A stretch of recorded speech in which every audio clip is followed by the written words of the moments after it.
अक्सर बच्चे, कई बार ऐसा होता है कि मुझे कुछ ग्रुप्स में 1 मिनट के अंदर या 2 मिनट के अंदर कंसोलिडेटेड इनकम स्टेटमेंट रिवाइज करानी होती है। बस बच्चों को एक हल्का सा ओवरव्यू देना होता है, तो मैं उनको ये कॉन्सेप्ट दे देता हूँ। पहले तो बेसिक सुन लो कि 2 कंपनीज की इनकम स्टेटमेंट के बिना आप ठक ठक ठक आप इसको एडिंग टुगेदर करते हो तो एक कंसोलिडेटेड एसओसीआई तैयार हो जाती है। लेकिन ये एडिंग टुगेदर आप ऐसे कर रहे हो जैसे हम ही हम है, सब कुछ हमारा है, लेकिन हकीकत में लेटेस्ट से हमारी 80 या 70% होल्डिंग है। तो फिर बाद में आप एनसीआई निकालते हो और इनकम स्टेटमेंट का एनसीआई ऐसे निकलता है, देखो NCI is equal to S company's profit after tax multiply by NCI holding percentage. ये निकाला और एंड में फिर आप ये प्रॉफिट का ब्रेकअप शो कर देते हो कि टोटल प्रॉफिट कितना है, NCI वालों का कितना है और पेरेंट कंपनी का शेयर कितना है। ये बेसिक सा काम है।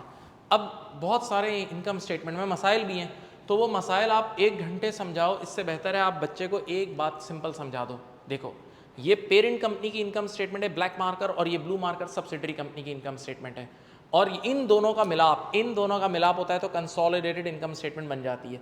अब आप सोचो आज के बाद अगर पेरेंट कंपनी की इनकम स्टेटमेंट में कोई फॉल्ट है, कोई खामी है, कोई एक्सपेंस बुक नहीं हुआ, कोई इनकम बुक नहीं हुई, तो अगर इसके अंदर कोई खामी है तो ऑटोमेटिकली एडिंग टुगेदर के बाद कंसोलिडेटेड इनकम स्टेटमेंट में भी वो खामी पहुंच जाएगी ना।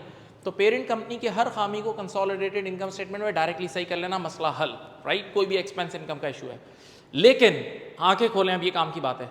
ये ब्लू मार्कर एस कंपनी की इनकम स्टेटमेंट है। एस कंपनी की इनकम स्टेटमेंट देखो एडिंग टुगेदर के बाद कंसोलिडेटेड इनकम स्टेटमेंट को भी इफेक्ट करती है, और एस कंपनी की इनकम स्टेटमेंट का जो प्रॉफिट होता है ना वो एनसीआई को भी हिट कर रहा होता है। तो याद रखना आज के बाद अगर एस कंपनी की इनकम स्टेटमेंट में कोई खामी होगी, कोई एक्सपेंस या इनकम एक्स्ट्रा अंडर या ओवर बुक हुआ होगा, तो उसका इंपैक्ट एडिंग टुगेदर के बाद कंसोलिडेटेड इनकम स्टेटमेंट में भी आएगा, वहां भी सही करना है, और एनसीआई की वर्किंग को भी सही करना है। इस कॉन्सेप्ट को अगर जहन में रखें, आपके 99% चीज़ें सही हो जाएंगे। उम्मीद है बातें समझ आई होंगी। अपना बहुत ख्याल रखिए। Thank you.